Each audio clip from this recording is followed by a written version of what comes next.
this short-term price correction definitely is driving my interest. I mean, what's causing it? When I look at Bitcoin, everything was looking great. There's a lot of momentum, but I think this is just a healthy consolidation. We had an amazing 2023. This year, we're still up over 40%. It's really healthy to have a price correction and some consolidation that's occurred.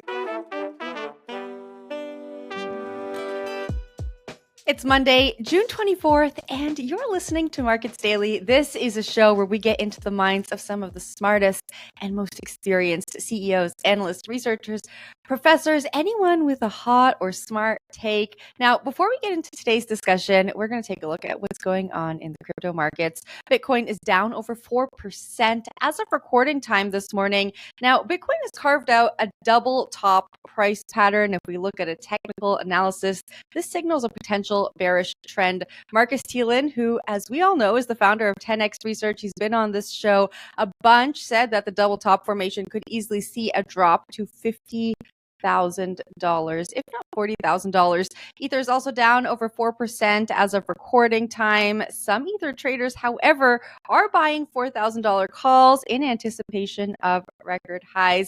According to Amber Data, some traders are buying these large numbers of Ether September expiry call options at the strike level of $4,000 on Deribit. Now, joining us now to discuss what's going on in the markets and help us make sense of all of this news I've just told you about is Swan Bitcoin Senior Analyst Sam Callahan. Sam, happy Monday and welcome to the show. Hey, thanks for having me on, Jen. Appreciate it.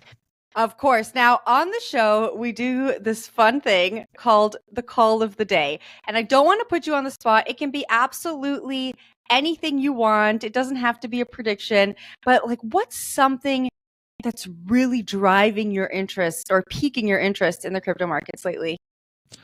Well, I think this short-term price correction definitely is driving my interest. I mean, what's causing it? When I look at Bitcoin, everything was looking great. There's a lot of momentum, but I think this is just a healthy consolidation. We had an amazing 2023. This year, we're still up over 40%. It's really healthy to have a price correction and some consolidation that's occurred, especially like during previous all-time highs or right around previous all-time highs. You typically see this churn. So it's like, what's causing the selling? Well, it could be a number of things, but on-chain data shows us that this is actually long-term holders that are likely taking profit, or maybe they've been holding positions underwater for a long time and now they're getting out now that the all-time high has been breached again. And so we're seeing this pullback and the sell pressure from long-term holders. Also, it could be from miners after the halving.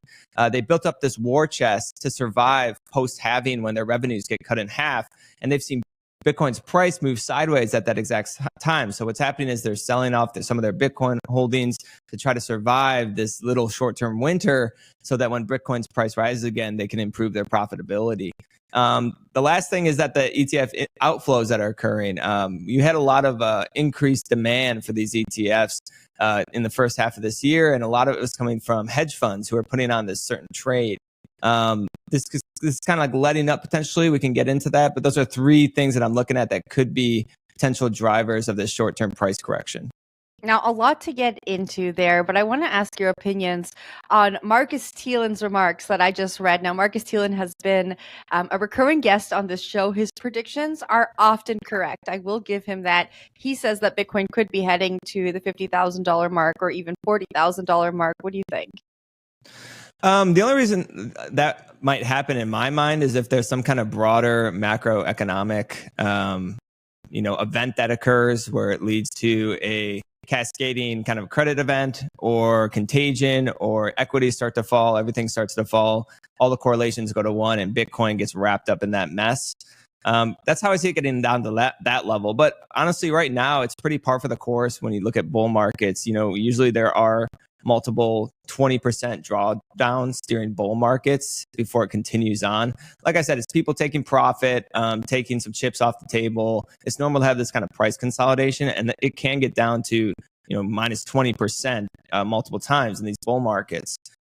So it is par for the course. Getting all the way down to 50 or even lower than that, I think it would take some kind of broader macroeconomic event for that to happen. Well, talk to me a little bit about where you think we go from here. If we look, let's say, 12 months out, what do the markets look like to you? Well, 12 months out, I just look at the government spending and the fiscal situation, which remains unchanged. The CBO just recently updated their projections showing that the fiscal deficit is going to come in at 1.9 trillion. So they increased it once again, another 27%. Furthermore, our interest expense topped military spending for the first time. That's a milestone no country usually likes to enjoy. And so the moral of the story is the government keeps spending. And really, when you look at Bitcoin's value proposition, it is a hedge against currency debasement. And when you look at the debt situation, when you look at how much they're still spending, you realize that one of the only ways they're going to get out of it is to debase the currency. And so you're betting that that's going to continue. And if you want, a preview of what happens here, just look at what's happening in Japan.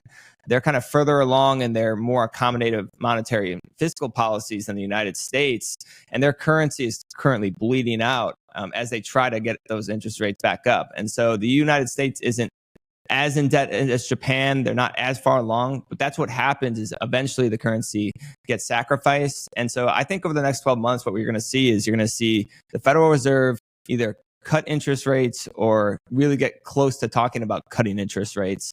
And you're going to see the government continue to spend. And so in that environment, I think this is what Bitcoin's kind of been teasing out. More liquidity is going to enter the system. And Bitcoin is a liquidity sponge. It just soaks it in. And so I think we're going to see actually Bitcoin rise over the next 12 months. To what that number is, I'm not sure. I do expect it to get somewhere close to the 6-digit range in the next 12 months, though, if I had to pick a number. You won't give us an actual number, like low 6 digits, close to those 6 digits? No, I think it's kind of a foolish game to try to pick exact numbers. I just think it's going to go up higher than here because of those liquidity conditions. It's pretty prime for Bitcoin. Bitcoin is really just a pure bet on that, on currency debasement. And these politicians don't know how not to spend money. Now, given what you just said, if you're looking at the crypto markets, if you're looking at the various different crypto assets, and you're thinking about how to allocate a portfolio this morning, what are you looking at? What's appealing to you, given what you've just outlined? Bitcoin. Yeah. Only Bitcoin? Only Bitcoin. Yeah. I mean, yeah, you are from Swan Bitcoin, so I expected that answer from you. Now, speaking of Bitcoin, let's talk about the ETFs. Of course, we had that approval in January. There have been way more ups than downs with the ETFs, but in the beginning, I asked for your call of the day, and you said you're watching ETF outflows very closely. Talk to me about what you're seeing there. Yeah, so the ETFs have been the most successful ETF launches of all time. I mean, it's been incredible. But up to this date, it's really just been primarily retail investors. That's come from Fidelity, BlackRock, Van Eck. But the other largest, like the largest holder of ETFs right now are these hedge funds. And these hedge funds have been putting on something called the basis trade.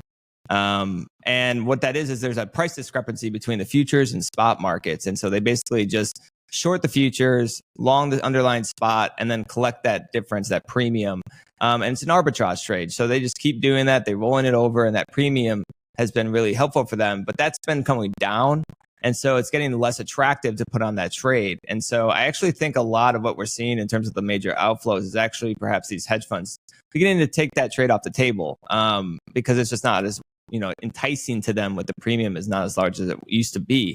And so this really makes sense because the largest ETF holders have been Renaissance Technology, Millennium, and these are quant funds. And so that algorithm doesn't really care if they're trading Bitcoin ETFs. It could be any ETFs.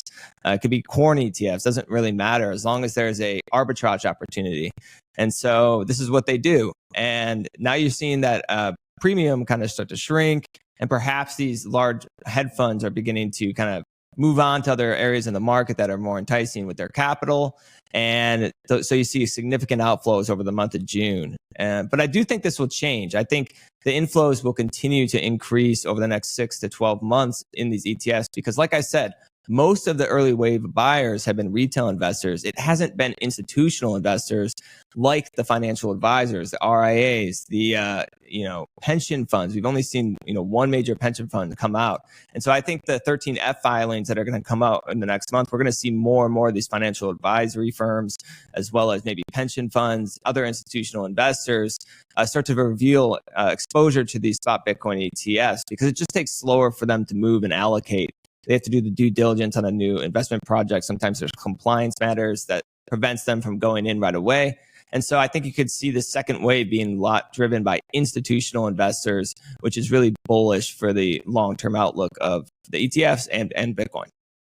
Now, I want to talk about the Bitcoin narrative, where you see it going over the next year. We've talked already about miner selling. We've talked about the ETFs. We've talked about Bitcoin being the only asset that you would put into your crypto portfolio. What's the narrative that drives Bitcoin over, I don't know, the rest of 2024 or the next year? Is it ordinals? Is it layer twos?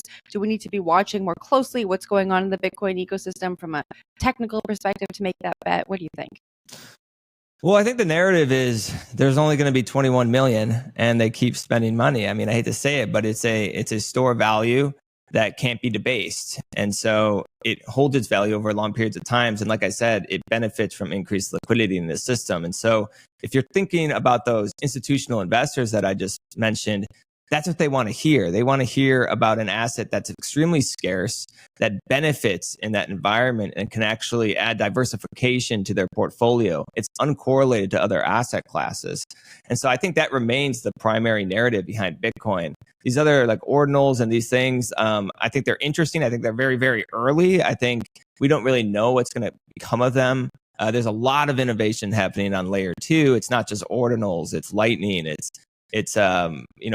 BitVM, it's all these different types of things. And it's exciting, but it's early. But right now, the main thesis around Bitcoin is its ability to store value, to act as a protection against the currency debasement, and to add diversification and enhance the returns of a portfolio. And I think that's what we're continuing to see moving forward with these institutional investors as they continue to learn about it. Now, you mentioned the elections up at the top when I asked you for your call of the day. Crypto has become a talking point. It's yet to be seen if it will remain a talking point ahead of November. But what do you make of, actually not what do you make, what do you think of Bitcoin's role in the upcoming election? Yeah, I actually said back in 2021, I thought that Bitcoin was going to be discussed in the presidential debates. And here we are. I think we actually might see that. And it's not really surprising to me because so many Americans own Bitcoin. I mean, it matters to them. And I haven't met anybody who hates Bitcoin as much as somebody who loves it. And so these politicians are starting to think, what's the use for me to be anti-Bitcoin? This only hurts me, because if I'm anti-Bitcoin, then I might even lose voters. But if I'm pro-Bitcoin, yeah, maybe some people might get annoyed. They don't understand it, but I probably won't lose their votes. And so this is the game theory of Bitcoin playing out, because you have one leading presidential candidate, Donald Trump, coming out and saying, hey, I'm pro-Bitcoin, I'm pro-crypto, vote for me. And then you have another one that really has been very hostile towards this industry over the last 4 years. I mean, that's really not even debatable. At every turn, it seems like he's made it harder for this industry to operate in the United States of America. And so I think you are going to see this continue to be a political issue, because tens of millions of people are into Bitcoin, tens of millions of people, voters are into Bitcoin. And that's ultimately what these politicians care about, is votes. And you have a voting base here that is very passionate, and it can be very swayed. A lot of these people are one issue voters. Support my Bitcoin and I'll support you. Well, I actually wanted to ask you about that. The concept of single issue voters. Do you think there are enough of these single issue voters who care enough about Bitcoin to potentially sway the election in November? Well, look, I think all forecasts are showing that this election is going to be extremely close. And I mean, estimated 50 million voters, that's not a small voting block. And I do think a lot of people really care about this thing. If you look at both sides of the political spectrum, one thing that they can agree upon is that inflation sucks. They are saying inflation is the number one problem that we care about right now. And so when you think about Bitcoin in that context, yeah, I bet they really care about it because Bitcoin has been up the last 18 months basically, and it's actually helped them preserve their purchasing power at a time when prices are going up and they're really starting to feel pain. It's probably one source of hope that they look at in their portfolio, that they say like, oh, this thing's actually keeping up and even exceeding the rate that prices are going up, the rate that real estate's going up. It might actually help me afford the life that I want, afford a house, afford kids. And so they care about this thing. And so if you're going to come out and be ignorant and attack it and spread misconceptions about something that is actually helping them in their lives, I think it can sway their vote and perhaps even sway the election. Sam, it's been such a pleasure talking to you. Thanks so much for joining the show. Thanks so much, Jen.